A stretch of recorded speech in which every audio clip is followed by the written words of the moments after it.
Hello दोस्तों, आज हम ऐसे शेयर की बात करेंगे जो क्वार्टर 4 के रिजल्ट भी अनाउंस कर चुका है और शेयर सिर्फ 53 रुपये प्राइस पर ट्रेड कर रहा है, यानी कि 50 रुपये के आसपास खेल रहा है। तो शॉर्ट टर्म ट्रेडिंग अगर आपको इसमें इन्वेस्टमेंट करनी है 1-2 महीने के लिए, तो आपका प्लान क्या रहने वाला है? क्या आपको सेल करना चाहिए या बाय करना चाहिए? कंपनी अभी थोड़ी सी लॉस में दिखा रही है। क्वार्टर 4 के रिजल्ट के अनाउंसमेंट में मैं आपको बता देता हूँ क्या क्या किया है। क्वार्टर 4 में नेट प्रॉफिट 1144 करोड़ है, जो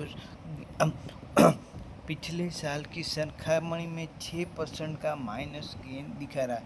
6% माइनस में है, पिछले साल से 6% माइनस में है। और કંપનીના આવકવેરામાં 45%નો વધારો થયો છે।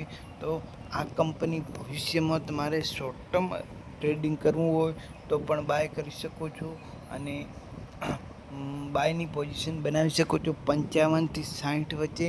અને લોંગ ટર્મ ઇન્વેસ્ટમેન્ટ કરવું હોય તો આ કંપની બેસ્ટ છે, કારણ કે આ કંપની એક ક્વાર્ટરમાં અગર રિઝલ્ટ ખરાબ આવે પણ બીજા ક્વાર્ટરમાં સારું થઈ જાય એવું લાગે છે અને કંપની સારી છે। કંપનીનું નામ છે સ્વિઝરલેન્ડ।